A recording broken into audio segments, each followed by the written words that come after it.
Orang-orang yang keluar dari lift adalah Jun Yeun, Bim Mak Hyun, dan beberapa penjaga keamanan rumah sakit. Sial, mengapa pada saat seperti ini dia muncul sih? Yoo So-hwa merinding ketakutan melihat Jun Yeun ada di sini. Jun Yeun melihat sekitar. Dia memandangi orang-orang yang pingsan di lantai, dan dia bertanya dengan nada dingin. Apakah aku harus mengencangkan tali ikatanmu sedikit lebih keras lagi, agar kau tidak dapat kabur? Jun Yeun lalu mengangkat tangannya dan menjentikkan jarinya, seakan-akan dia ingin meledakkan bom di dalam tubuh Yoo So-hwa. Yoo So-hwa menggigit bibirnya. Dia khawatir. Semoga bom nano itu benar-benar tidak berfungsi lagi.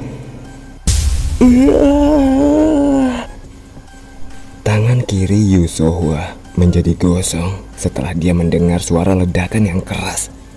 Hye Yeon yang melihat kejadian itu memandang Yoo So-hwa dengan tatapan bingung. Dia tidak dapat memahami apa yang baru saja terjadi.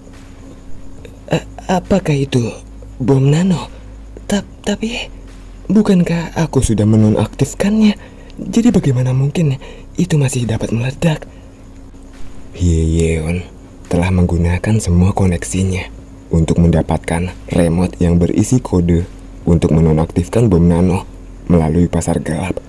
Itu adalah sebuah handset asli dari grup MS yang diperoleh dengan memberi mereka inti monster kelas C. Itu sebabnya dia bingung dengan ledakan bom nano yang baru saja terjadi. Apakah mereka memberiku produk palsu? Menyaksikan Yoo So-hwa menggeliat kesakitan, Jun Yeun merasa puas. Remote milik Hye Yeon tidak rusak ataupun barang palsu. Itu benar-benar berisi kode untuk melucuti bom nano. Dengan menggunakan alat itu, biasanya bom nano akan dinonaktifkan dan kemudian keluar melalui urin. Mengapa bom nano masih tetap aktif? Itu semua adalah ulah nano.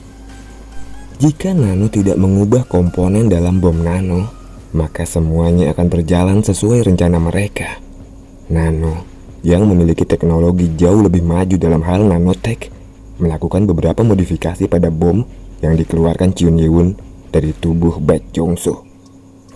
Tapi Hye Yeon tetap menyalahkan pasar gelap. Dia menuduh pasar gelap telah memberikannya barang yang palsu. Hye Yeon bertentangan dengan penampilannya yang tampak cerdas. Dia adalah wanita yang cukup kasar. Jadi remote itu barang palsu. Tapi tidak masalah. Apa maksudmu ini bukan sebuah masalah? Melihat Hye Yeon tetap santai dalam situasi genting seperti ini, Yoo So-hwa khawatir tentang apa yang akan dia lakukan. Iya, itu semua tidak masalah bagiku. Sekarang, aku akan menghadapinya dan membuktikan bahwa aku jauh lebih unggul darimu, penjaga gerbang kelas SS. Bim Mak Hyun yang juga berada di sana terkejut dengan kata-katanya yang berani itu. Wakil ketua, bolehkah aku yang memberikannya pelajaran? Bim Mak Hyun mengatakan itu sambil menggenggam pedangnya yang berada di pinggangnya. Karena Yoo So-hwa terbatasi oleh bom nano, Jun Yeun mengabulkan permintaannya. Oke, urus dia. Madu. Seolah memang sedang menunggu perintah, Bim Mak Hyun langsung melesat ke arah Hye Yeon. Bim Mak Hyun adalah master ilmu pedang ilusi. Pedangnya terus berubah arah. Tujuannya adalah untuk membuat serangan fatal yang tunggal.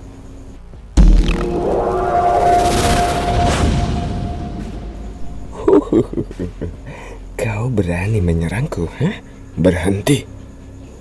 Pada saat Bim Mak Hyun sedang membuka jurusnya, dia berhenti tiba-tiba secara paksa.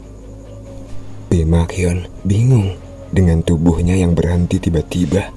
Tapi kemudian tubuhnya berlutut, dan dia membenturkan kepalanya ke lantai. Wakil Ketua, pikiranku telah dikendalikan. Tiba-tiba aku berpikir untuk menyerang Anda, Wakil Ketua. Jadi aku membenturkan kepalaku ke lantai agar aku sadar kembali. Pi Makyeon mengatakan itu sambil menghadap ke arah Hye Yeon. Chun Ye-won melihat itu merasa heran. Pi Makyeon meminta maaf berulang kali kepada Hye Yeon, seolah-olah dia sedang meminta maaf kepada Chun Ye-won. Lalu sambil menjilat bibirnya, Hye Yeon menunjuk ke arah Chun Ye-won. Tidak apa-apa, kau kumaafkan. Sekarang serang dia. Pi Makyeon langsung bangkit dari lantai dan mencoba menyerang Hye Yeon lagi. Beraninya kau memanipulasi pikiranku. Kubunuh kau. Pi Makyeon masih dalam hipnotis Hye Yeon. Pi Makyeon melihat Hye Yeon sebagai Chun Ye-won dan menerima perintahnya. Pi Makyeon segera melesat menyerang Chun Ye-won yang dalam pandangannya adalah Hye Yeon. Hye Yeon tersenyum sinis melihat situasi itu. Mengapa menyaksikan sekutu saling bertarung seperti ini sangat menyenangkan? Namun Chun Ye-won hanya mengulurkan tangannya ke arah Pi Makyeon dan membuat Pi Makyeon berlutut. Melihat itu, Hye Yeon mengelutkan kening dan bergumam. Nggak seru ah. Dia berharap bahwa dia dapat sedikit mengulur waktu, tapi ternyata gagal. Yu So-hwa yang sedari tadi hanya merintih kesakitan, mencoba untuk membuka mulutnya. Kau tidak akan bisa mengalahkannya dengan cara seperti itu. Ya, kurasa juga begitu. Tapi itu tidak masalah. Semakin kuat musuh yang kuhadapi, maka itu akan semakin baik. Beruntung aku datang ke sini. Hye Yeon lalu menatap tajam ke arah bola mata Chun Ye-won. Tatapan mata mereka saling bertemu. Namun ada cahaya aneh yang bersinar di pupilnya. Dengan menatap bola mataku, itu adalah tanda bahwa pertarungan ini sudah berakhir. Dengan percaya diri, Hye Yeon menunjuk ke arah pedang yang dijatuhkan oleh Pi Makyeon. Ambil pedang itu. Tapi Chun Ye-won hanya terdiam, tidak berkata apapun, tidak bergerak sedikit pun. Cepat ambil. Dia mengatakan lagi perintah itu dengan sedikit lebih memaksa. Lalu Chun Ye-won mengulurkan tangannya dan mengambil pedang itu di lantai. Saat memberikan perintah pertama, dia menduga bahwa hipnotisnya gagal. Jadi dia mencoba untuk memerintahnya sekali lagi. Tapi ternyata hipnotisnya tidak gagal. Hye Yeon merasa senang dan memberikan perintah sekali lagi. Bagus. Sekarang tusuk dirimu sendiri dengan pedang itu. Chun Ye-won lalu mengangkat pedang itu. Para penjaga keamanan rumah sakit yang melihat itu panik dan mencoba untuk menghentikan Chun Ye-won. Cepat tusuk dirimu sendiri. Sekali lagi Hye Yeon meneriakkan perintahnya. Tapi tanpa diduga, Chun Ye-won malah membuka mulutnya. Hei Jalang, kau ini ngomongin apa sih? Hah?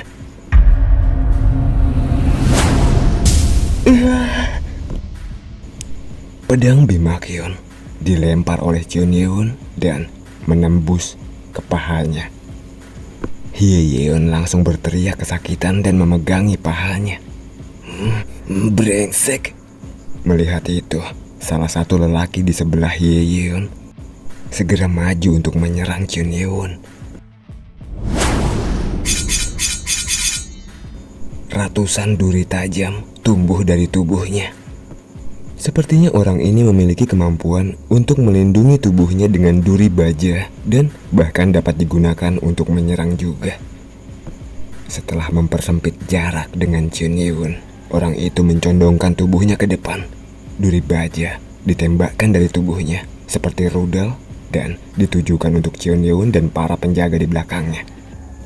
Namun, orang yang dihadapinya bukan orang lemah. Cheon Yeon melambaikan tangannya dan semua duri baja yang melesat ke arahnya terpental dan menancap di dinding sebelahnya.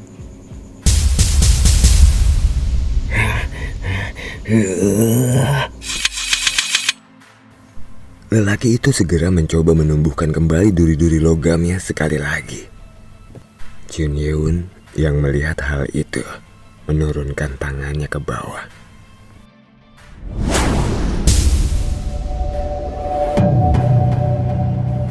Suara tebasan bergema saat tubuh lelaki itu terbelah dua. Bahkan duri di tubuhnya pun terpotong. Lalu gatekeeper yang lainnya melihat rekannya terbunuh, segera mencoba untuk menyerang Cheon Yeon. Bajingan, mati kau! Iya, apa ini? Para penjaga rumah sakit yang berada di sekitar Cheon Yeon terpental karena tiba-tiba sebuah dinding tak terlihat muncul di sekitar Cheon Yeon. Ternyata kemampuan gatekeeper ini mampu menciptakan perisai energi dan dapat diterapkan kepada lawannya. Dengan itu, kau tidak akan bisa bergerak kemanapun. Dia dapat mengurangi ukuran perisai energi yang diberikan kepada Cheon Yeon. Dan jika itu dia lakukan, maka Cheon Yeon akan hancur. Cheon Yeon saat ini berada di dalam perisai energi miliknya. Dia terlihat menggumamkan sesuatu, tapi tidak dapat didengar. Kemampuan perisai energi itu juga mampu memblokir suara. Jadi, tidak ada yang bisa mendengar kata-kata Cheon Yeon. Mati kau! Lalu, dia mengecilkan ukuran perisai energi yang dipasangkan ke Cheon Yeon. Tapi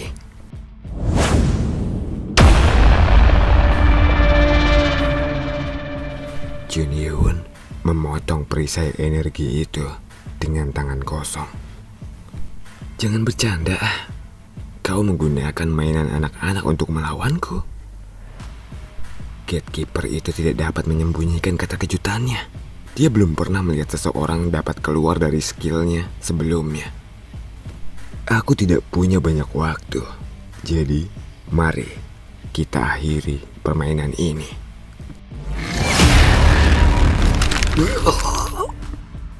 Cheon Yeon melambaikan tangannya dengan santai dan kepala gatekeeper itu terputar ke belakang. Gatekeeper itu mati tanpa sempat mengucapkan sepatah kata pun. Menyaksikan itu semua, Yu So-hwa hanya mampu menghela nafas. Dia sebenarnya memiliki harapan yang besar tentang kemampuan Hye Yeon. Dia berharap hipnotis Hye Yeon dapat membebaskannya dari Cheon Yeon. Tapi ternyata bahkan hipnotis pun tak berguna bagi Cheon Yeon. Dia ini benar-benar monster. Mengapa dia tidak dapat kuhipnotis? Sementara itu, Hye Yeon masih tidak dapat mempercayai apa yang terjadi. Ini pun baru pertama kali dia mengalaminya. Kemampuan hipnotisnya gagal. Setelah pahanya tertusuk pedang dan terjatuh, selama itu dia mencoba menghipnotis Cheon Yeon berulang kali. Namun, tidak ada satupun yang berhasil. Lalu, Cheon Yeon menoleh ke arah Hye Yeon dan berkata, 78 kali kau mencoba menghipnotisku. Mendengar kata-kata Cheon Yeon itu, tatapan mata Hye Yeon bergetar. Itu adalah hitungan yang tepat. Tampaknya kau sangat berusaha keras untuk dapat mengendalikan pikiranku ya. Percuma. Hye Yeon benar-benar terkejut. Orang di hadapannya ini tahu persis apa yang dia coba lakukan. Cukup. Kita sudah terlalu lama bermain-main. Setelah mengatakan itu, Jun Yeon berjalan ke arah Hye Yeon. Hye Yeon gemetar ketakutan. Dia merasa dia akan bernasib sama dengan kedua rekannya yang dibunuh oleh Jun Yeon. Berhenti di sana, berhenti. Percuma, kemampuanmu itu tidak berfungsi kepadaku. Iya, memang hipnotisku tidak berguna untukmu. Tapi, coba kau tengok ke belakang. Mendengar kata-kata Hye Yeon itu, Jun Yeon menoleh ke belakang dan dia melihat keempat penjaga keamanan rumah sakit sedang mengarahkan senjata mereka ke leher mereka sendiri. Lalu Hye Yeon mencoba untuk mengancam Jun Yeon. Jika kau bergerak bahkan satu langkah atau mencoba menyakiti kami, maka kau akan melihat mereka membunuh nyawa mereka sendiri. Para penjaga keamanan rumah sakit itu mendorong senjata mereka lebih dekat ke lehernya. Jun Yeon tidak menyangka bahwa wanita ini akan menggunakan kemampuannya sampai seperti itu. Apapun yang terjadi, aku harus bisa pergi dari sini. Dan suatu hari nanti, aku akan membalas aib yang telah kau tunjukkan padaku ini. Bagi Hye Yeon, melarikan diri adalah aib dan melukai harga diri Hye Yeon. Namun, dia sudah bertekad. Bagaimanapun caranya, dia harus bisa tetap hidup dan pergi dari sini. Dia menyeret kakinya sambil menarik Yoo So-hwa. Ayo kita pergi dari sini. Tapi sebelum dia pergi, dia mendengar Jun Yeon berkata, "Buang senjata yang kau pegang itu." Atas perintah Jun Yeon, para penjaga rumah sakit yang terhipnotis membuang senjata mereka ke lantai. Sekali lagi, Hye Yeon tidak percaya apa yang dilihatnya. Apa-apaan ini? Dia sangat yakin bahwa para penjaga itu masih dia hipnotis. Para penjaga rumah sakit itu masih berada di bawah kendalinya. Namun, mengapa mereka mengikuti perintah orang lain? Pasti ini semua hanya kebetulan. Tidak masalah jika mereka tidak memegang senjata. Sekarang, cekik diri kalian sendiri. Hye Yeon mengatakan itu dengan keras. Seketika itu juga, para penjaga rumah sakit mencekik leher mereka sendiri. Namun Jun Yeon berkata sekali lagi, "Diam, jangan bergerak sedikit pun." Atas perintah Jun Yeon itu, para penjaga rumah sakit berhenti bergerak. Hye Yeon benar-benar tidak mengerti apa yang sedang terjadi.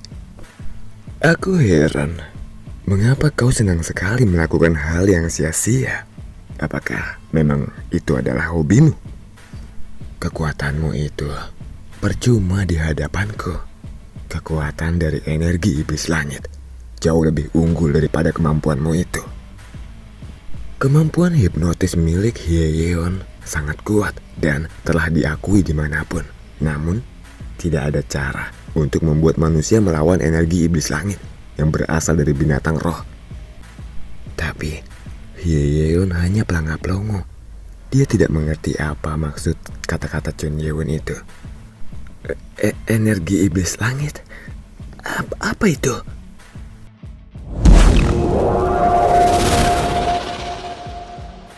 Dalam sekejap, tubuh Jun Yeon memudar dan muncul kembali di hadapan Hye Yeon. Jun Yeon langsung mencekik leher Hye Yeon. "Aku muak bermain-main denganmu." Wajah Hye Yeon memerah. Dia merasa dia akan segera mati karena kehabisan nafas. Wataknya yang sombong dan arogan runtuh di hadapan Jun Yeon. Dia gemetar ketakutan, mentalnya drop. Bahkan celananya basah. Yoo So-hwa yang berada di sebelah Hye Yeon tahu persis seperti apa rasanya itu. Namun, dia tidak memiliki keberanian untuk ikut campur. Apakah aku akan mati seperti ini? Ini semua karena dia. Andai saja aku tidak datang ke sini dan membantunya. Hye Yeon menatap Yoo So-hwa dengan tatapan penuh kebencian. Lalu tiba-tiba dia terbesit cara untuk dapat keluar dari situasi genting ini. Ampuni aku. Tolong ampuni aku. Hah? Mengampunimu? Cengkraman Jun Yeon pada lehernya mengendur. Lalu Hye Yeon yang hampir kehabisan nafas berkata,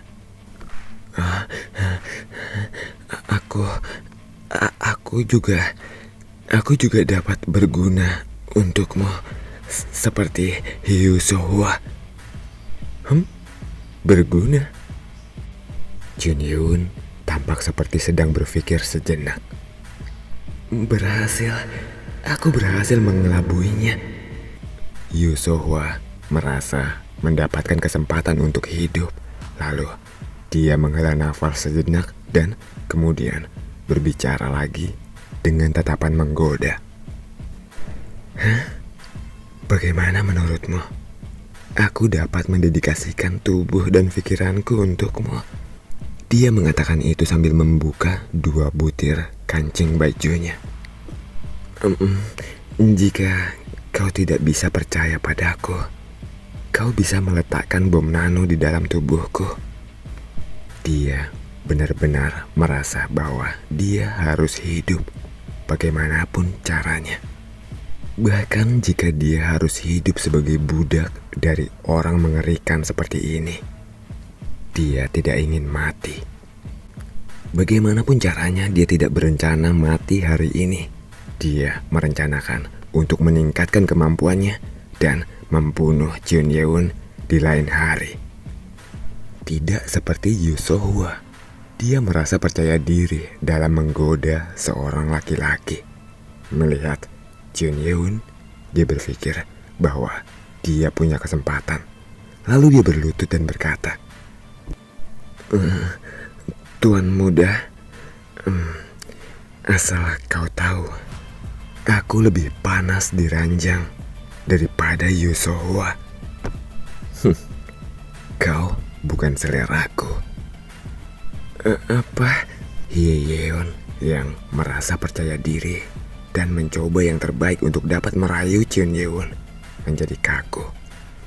Jun Yeon menatapnya dengan tatapan dingin yang terlihat menghina. Aku berubah pikiran.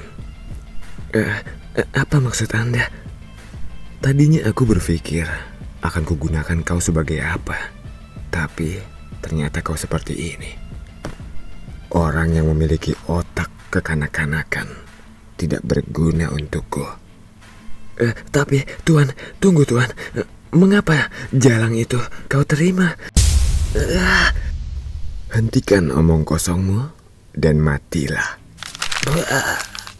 Jun Yeon mematahkan lehernya tanpa ampun. Hye Yeon tewas. Lalu tubuhnya dilemparkan ke lantai. Sangat disayangkan, Hye Yeon tidak mengetahui bahwa Jun Yeon tidak menyukai wanita penggoda. Yoo So-hwa menutup mulutnya dengan tangannya, berusaha untuk tidak berteriak pada apa yang baru saja dia saksikan. Lalu Jun Yeon menoleh padanya dan berkata, Hei, apakah kau tidak jadi melarikan diri?